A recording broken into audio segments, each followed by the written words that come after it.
Agar uning ichkin ruhiyati, yoniq yuragi portretini chizmoqchi bo'lsangiz, oppoq matoga eng avvalo sharqning otashin quyoshi nurlarini to'lib, toshib, oshiq bo'lib samoga sochib yuborasiz. So'ng tog'lar qo'ynidagi zilol buloqlar qiqiri, chechaklar shiviri, qizg'ildoqlar alangasi, yulduzlar nafasi, shamollar shiddati, chaqmoqlar qat'iyatidan cho'g' olib, shu ranglar simfoniyasiga qo'shasiz va uni ayol qalbining qaynoq qoniga botirib, mato uzra qo'ya boshlaysiz. Shunda tilsim toshlar ham erib, shafaqlar ham yona boshlaydi. U o'zbek tasviriy san'atiga shunday yoniq yuragi bilan kirib keldi. Shu yurak yong'inlari bilan nafaqat diyorimizda, balki xorij sahnalariga da chiqib ulgurdi. Dilorom Mamedova nomi bilan tanildi, tan olindi va har gal, har nafas mo'yqalami uchida turgan dunyo, bu yorug' olam qalbi, balki ayol qalbi tug'yonlarini tasnif etishdan aslo tolmadi. Katta musavvirlardan biri san'at siz uchun nima degan savolga, san'at men uchun sirli bir qo'rg'on, men uni hali zabt etganim yo'q degan edi. Siz uchun ijod nima? Ijod men uchun bu juda ham murakkab, katta hayot deb bilaman. Chunki ijod qilganda siz hayotim bilan birga kirishib yashaysiz. Nimani hayotda ko'rsangiz, o'sha narsani siz yaratasiz. U hayot qayerda? Ko'nglingizdami, tasavvuringizdami? Yo'q, bu real bog'likda. Chunki men hayotimda nimani ko'rsam, o'sha bilan men ilhomlanaman. Nimani ko'rib his qilsam, o'shani ishlayman. Yuragim nimani ko'rib jizillasa, ijod qilishni boshlayman. Tabiatni sevasiz? Albatta. Va tabiat bag'ridasiz har kuni? Albatta. Chunki bilasizmi, har doim aytaman, tabiat u meni eng katta ustozim. Tabiat bilan siz suhbatlashasiz. Tabiat sizga ranglarni ochib beradi. Juda nima sizdan bo'ladi. Butun dunyodagi ranglarni, rang-barangligini, mana bizning rassomlarning palitrasi bor, shuna qilib ochib beradi. O'shanga ko'proq tabiatni o'zida ishlasangiz, ijod qilsangiz, qanaqadir bilasizmi, ilhomlanasiz, deb qanaqadir uchib ketasiz. Musavvir qachon asl ijodkor bo'lib shakllanadi? Qachon o'z qalbiga yetib kelganida? Botiniy dunyoning pinhon xilvatlarida inson o'zi uchun ham tilsim bo'lgan shunday olamlari borki, uning eshiklari ochilmay turib, mohiyat sirlarini anglab, ilohiy sir mo'jizalarini ko'rib bo'lmaydi. Inson qalbidagi bu ochilish qachon, qay tarzda ro'y berishini aytib berolmaysiz. Bilganingiz shuki, ilinchmi umid, sog'inchmi sevgi, gul atriga o'xshagan baxt tuyg'usi, yoyinki yomg'ir ko'z yoshlaridek hassos tug'yonlar dilni titratgan mahal, borliqning bor ranglari osmon chiltoriga aylanadi-yu, tabiat uzra koinot qalbi yangray boshlaydi. Musavvir uchun ayni shu lahzada gullar ham bir timsol, suvlar ham bir timsol, hayotga, nurga, ehtimol vaqtga, baxtga bag'ishlangan o'tli qasida. Rassom oshiq qalbi bilan borliq bag'riga kirib boradi. Borliq kuylariga ergashib, o'zining eng go'zal va yorug' qo'shiqlarini yozib qoldiradi. Ustaxonani o'zida ham masalan materiallar yig'ganman. Materiallarni o'zida ishladim. Onlayn orqali men yosh bolalarga Telegramdan, institutdan, Binkovdan juda ko'p yozishadi. Diloram, menga ishlaringizni ko'rsatib bering, qanaqa qilyapsiz? Shunda oldimda o'g'lim tushirdi, master klass ko'rsatdi. Hammaga mahoratni ko'rsatdi. Tolada shunaqa ko'p asar yaratdimki, men masalan pandemiya payti kimdir xonasida o'tirib, yana qilmadim. Tabiatni o'zida yashadim. Tabiatni o'zida atrofimda odamlar yo'q.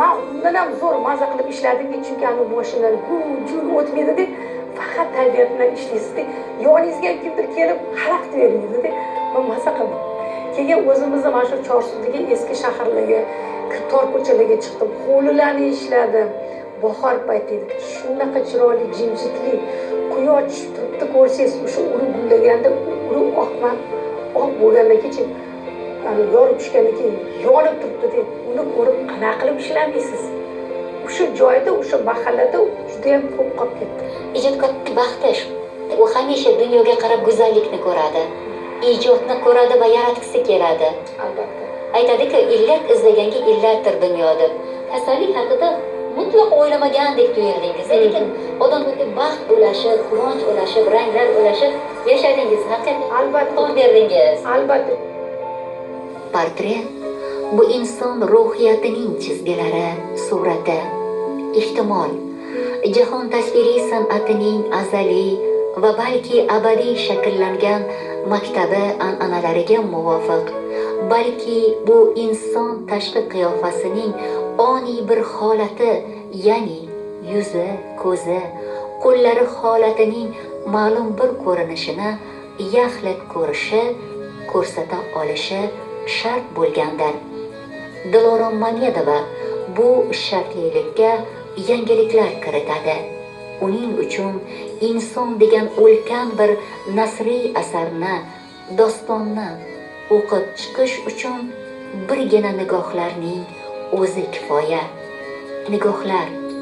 nigohlargina umrning biz bilgan va biz bilmagan haqiqatlarini ayta olishga qodir u vaqt qoshiga balki abadiyat qoshiga har bir insonning oddiy ammo murakkab hayotni yashab o'tgan keksa nigohlari bilan chiqib keladi ehtimol balki ijodkor uchun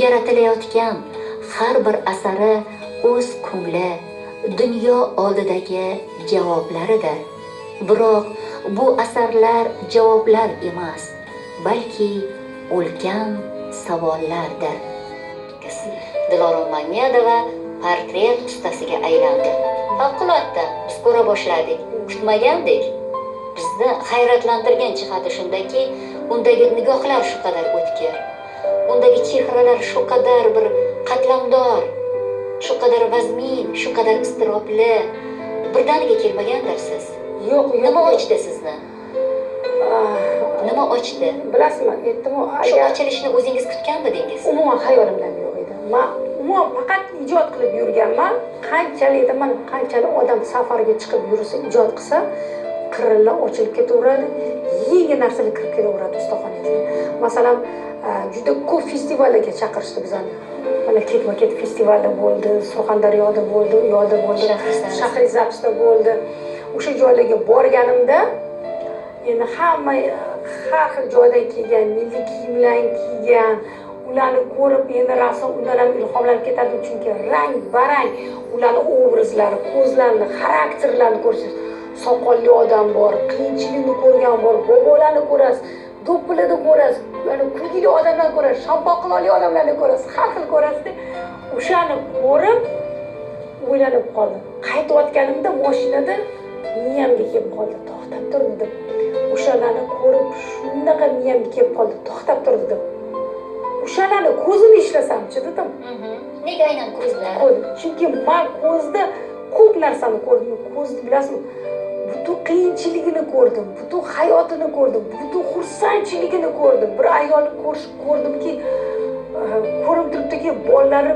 ko'p juda ko'zida nuri borki xursand ham bo'lyapti ko'p qiyinchilikni ham ko'rgan lekin o'sha ko'zda bilasizmi butun dunyo bor butun g'am bor butun xursandchilik bor endi ko'rsangiz ularni ko'zlarini qoshlarini shu ajinlarini ko'rsangiz o'sha ajinda man bilasizmi hatto o'zimni ham ko'rdim ochiq bir kitob o'qib olgan insonga to'ppa to'g'ri ko'ngil kitobi haqiqatan bilasizmi bu haqiqiy eng katta bir kitobni ochgandek bo'ldim ochivaman u kitobni ko'zlarini ko'ribchi oxiriga yetib oldim keyin aytdimki bo'ldi, men endi ko'zlarni ishlashim kerak. Har doim odamlar portretda bilasiz, bosh oyoq ishlaydi yoki butun yuzi ishlaydi. Men o'yladimki, yo'q, men boshqacha munosabatimni bildiraman. Faqat shu qosh, ko'zini ko'rsataman, bo'ldi. Menga boshqa hech narsasi kerak emas. Chunki o'shani o'zida siz bilasiz. O'sha odam turishi, xarakteri, kiyim kechasi, oyoq qo'llari, harakatlarini shu ko'zini o'zida ko'rasiz. Hammasi mujassam. Hammasi mujassam. Ko'zgu. Ko'zga. Ha. O'shanga shu narsani men ishlay qoldim. Shunaqa qilib menda tug'ildi. Aytoman, siz xayolingizda kelmagan narsalar shunaqa bo'lib qolar ekanki, siz faqat mehnat qilishingiz kerak. Mehnat orqali siz qilaversangiz, aytoman, siz bilmagan holda yangi uslublar kirib keladi, yangi ranglar kirib keladi. Siz shunaqa aytasizki, nimaga men oldin shuni ko'rmagan ekan? Mana bor ekan, shunaqa ishlasa bo'lar ekan. Mana men shu portretlarni ishladim-da, ko'p ustaxonamga odamlar keldi. "Ya, bunaqasini ko'rmagan ekan. Ana u ko'zini qaranglar. Shunchalik ko'zini nurli qilganki, voy ana qoshini qaranglar. Qari qoshida qarab ketganda men bunaqa osilib qolgan. O'sha qoshlari qalinligini ko'rsangiz, masalan, men o'sha go'zallikni ko'rdim. U yerda shunaqa go'zallik borki, chunki u odam hayotni ko'rdi. Shunaqa ko'zlar, nurli ko'zlar bor. Ona nigohini ko'rdim, ota nigohini ko'rdim. Qanaqa qilib buni ishlayman? Endi hozir bularni ko'rib, endi yosh bolalarni ko'zini ishlagim kelyapti. Shu yerda hozir siz bilan gaplashayotganimda shundan hozir miyamga keldi. Mana shunaqa qilib tug'ilaveradi. To'g'ri aytasiz, to'g'ri. Uning uchun hammasi muhim. Daraxt shoxlaridagi oltin mevaning ta'mini totmay turib, shu tuproq haqqiga qasida bitish mumkin emasday. Olis tog'lar cho'qqisiga yetib bormay, zilol buloqlardan ho'plamay turib, unda yashayotgan oddiy odamlar baxtini his qilmaganday, u shu yurt yuragiga chuqurroq ildiz otgisi keladi. Uni tinmay chorlayotgan olis qishloqlar, purviqor tog'lar, bepoyon kengliklarga shoshqin va toshqin daryolarday oqib boradi. Yomg'ir tushlariga kirgisi, chechaklar tovushini tinglagisi keladi. Har bir gul uning nazdida nafaqat tabiatning bir bo'lagi, balki ayol qalbiga bitilgan dastxat, ayol yuragiday rangin obrazlar, nozik xilqat ko'rinishlari, inja fe'l atvori, holati, holi. Shu bois uning Dilorom Mamedovaning jonsiz ko'zalari-yu mavsumiy gul-u giyohlari, chechaklari, hatto yurakday qoq yorilgan qip-qizil anor donalarigacha betakror obrazlardir. O'zgaruvchan tabiatli ayol qalbining o'ziga xos portretlariga o'xshaydi. Siz masalan hozir bitta ishni o'ylab bittadan shu maydalatib ishlayversangiz bo'lmaydi. Masterstvo qachon paydo bo'ladi? Mahorat. Qanchalik rassom ko'p rasm chizsa, o'shanda qo'l, mana chapaqayman. Qo'l bilan miya bitta ishlaydi. Mana bitta qilib ishlab ketaveradi, ishlayverasiz. Mayli, bo'sh bo'lsin, lekin o'sha bo'sh ishni ham ko'rgazma qiladi. Chunki tomoshabin ko'radimi, har safar ko'radi. Ya, bu rassom o'sayotgan ekan. Boshida ishi bo'sh edi. Hozir ancha o'sdi, yana o'sdi deydi ketadi. Mana sen haqiqiy ijodkor ekansan. Qanchalik ko'p ishlasam, qanchalik qo'ysam, o'shanchalik ishim murakkab bo'ladi. Boshidan boshlasangiz, bitta ikkita rang qo'y. Ikkinchisini qo'ydi, yana 3 ta 4 ta rang qo'y. Chiqmadimi, boshqa qo'lsa olishingiz kerak. Yana ishlayversangiz, o'shanda xuddi bilasizmi? Tangani olsangiz, masalan, qorayib ketgan tangi bo'ladi, to'g'rimi? Uni masalan glamgimdon ish qilasiz bas Yaltiraydi. Stoqarasiz yartilab ketadi. Ijodan ish shunaqa yartilab ketadi. Sen qiynalishing kerak, qiynalib ish qilaversangiz, shunaqa yartilab ketadiki, rang barang bo'lib ketadi. Bilasizmi, har bitta joyda rangi har xil, lekin o'sha joyni ishlaganingizdan keyin, ustaxonangizga olib kelganingizdan keyinchi aytasizki, voy, yangi rasm kirib keldi. Qaysi ma'noda yangi rasm? Yangi bir yosh bola kirib keldi. Yangilik kirib keladi bo'ladi. Tushunasizmi? Boshqa rasmlardan keyin ajraladi. o'shandan keyin men xursand bo'laman. O'shanga qanchalik rang barang har xil joylarda bo'lsa-chi, men o'zim ham yashagim ham keladi. Mani asarlarim ham xursand bo'ladiki, bir-birimizga o'xshamas ekanmiz. Biz har xil dunyoda ekanmiz, har xil ranglarda ekanmiz. Shu bilan ajralamiz deydi.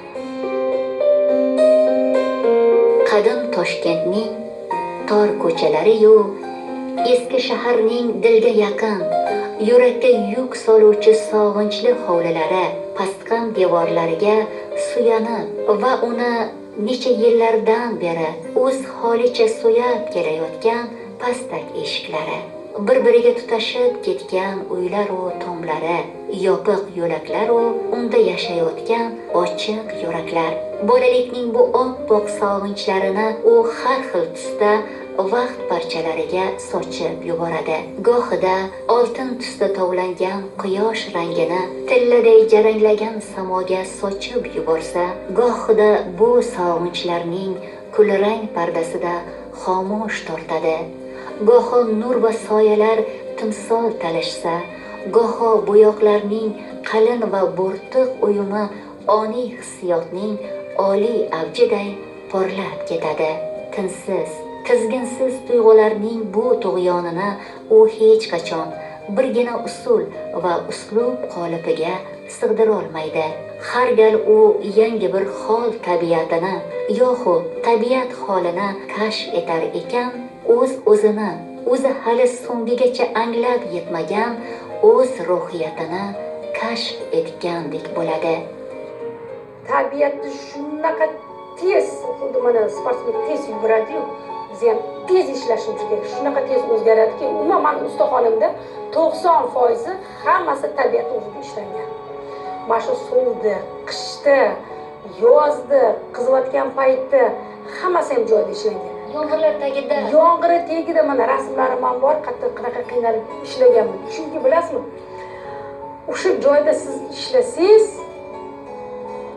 men o'zimcha sizga qanaqadir tushuntirib bera olmayman. Buchi shunaqa holat bo'ladiki, siz tez gaplashishingiz kerak. Chunki tabiat tez o'zgarib qoladi. Tez rangi ketib qoladi. O'sha rangi ushlab olish uchun siz o'shalar bilan birga bo'lishingiz kerak. Harakatingiz shunaqa tez bo'lishi kerakki, shiddatli kerakki, mana yecholmayman. Men bir xalat aytaman. Hakmaga nima tez kraskadan siqib yuboring deyman. Shunga vaqt bo'lmaydi siqishga. Qolib ketadi. Tez bo'linglar deyman. Shunda olaman, ko'zim uyadi.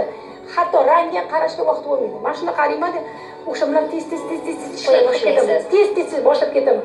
Iloji bo'lsa katta masika olaman. Katta kistichka olaman. Qalinni olaman, chunki men shunaqa rassommanki katta ishlash yaxshi ko'raman.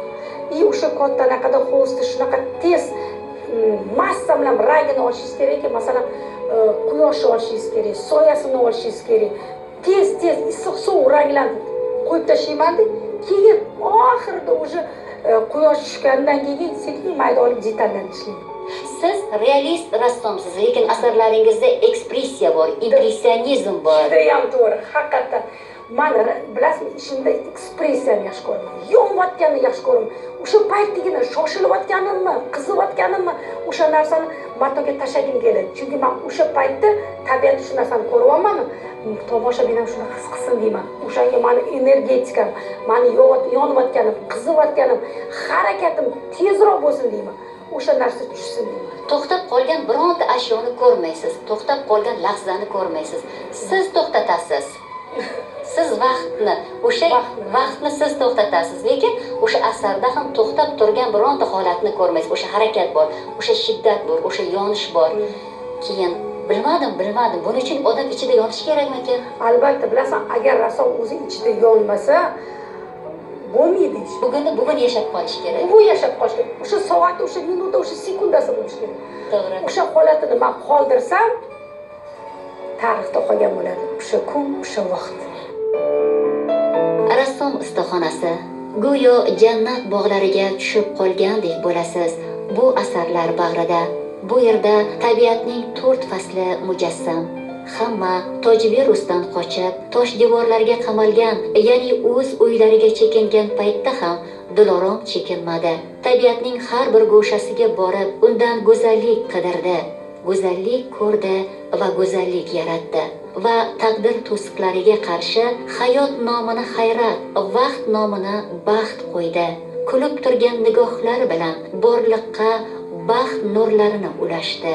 Uning asarlarini ko'rsangiz, ustaxonasiga bir kirsangiz, shunday ruhlanib, poklanib, hayotni yana sevinib qaytasiz.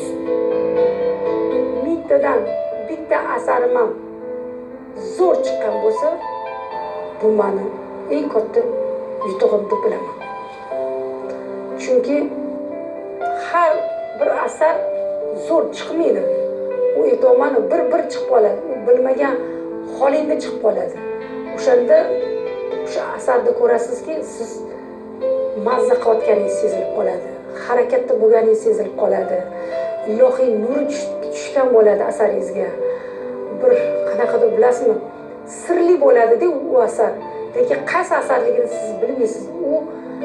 Uni vaqt ko'rsatadi. Uni shunaqa vaqt ko'rsatadiki, o'zi supurib, tozalab o'sha mingtadan bitta ikkita asar qoladi. O'sha asarlar muzeyda qolishini xohlayman. Pandemiyadan oldin Issiqko'lda bo'ldim, Bakuda bo'ldim, Almatada bo'ldim, Astonada bo'ldim, Tbilisida bo'ldim, Amerikada bo'ldim, Yolada bo'ldim. Yo'q, xudo xolasa, mana shu Gollandiya bilan Italiyaga hozir taklif bor. Mana shu pandemiya bo'lgani uchun men bora olmadim, afsus. Lekin xudo xolasa, shu bahorlarga niyat bor, ketaman. Bilasizmi, qanchalik rassom boshqa shaharlarga borib yursa, ijod qilsangizchi, sizni palitrangiz o'zgarar ekan. Palitrangiz o'zgarar ekan. Keyin ishingiz ham shunaqa o'zgarar ekanki, siz zinaga chiqishni boshlar ekansiz. Ketma-ket 1, 2, 3, 4, 5 qilib chiqib ketar ekansiz. Chunki siz har xil ranglarni, har xil joylarni ko'ryapsizmi? Umuman uni havosi boshqa, tabiati boshqa, ranglari boshqa. Qanchalik o'zgarsa palitra, o'shanchalik rassom o'sishi boshlar ekan. Men aytmoqchi gapimki, rassomlar har doim izlanish kerak, ijod qilish kerak, safarda bo'lish kerak. Baxtingiz nima deb bir og'iz so'z bilan aytganda? Baxtim asosiy mani ota-onam bor. Mani farzandlarim bor. Mani eng yaxshi ko'radigan kasbim bor. Mani eng katta baxtim. Yana bitta katta baxtim borki, men faxrlanaman. Men O'zbekistonimda tug'ildim. O'zbekiston qonim bor. Mani eng katta yutug'im shu bo'lsa kerak.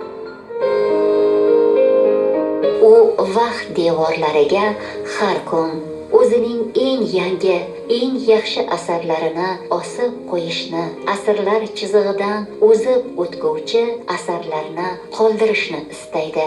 Shuhrat medali sovrindori, bugungi o'zbek tasviriy san'atining yorqin vakillaridan biri Dilorom Mamedova asarlari Rossiya, Amerika, Ozarbayjon, Qirg'iziston, Qozog'iston kabi ko'plab xorijiy mamlakatlar nufuzli ko'rgazmalarida namoyish etilgan. Ikki farzandning mehribon onasi, tinib tinchimas ijodkor, o'z yurtining erka farzandi Dilorom Mamedova asarlari aslida borliqni sevib, borliqqa bor sevgisini bag'ishlayotgan ayol qalbining hayratlaridir. Bu hayratning umri esa hamisha uzun va bardavom bo'lishini tilab qolamiz.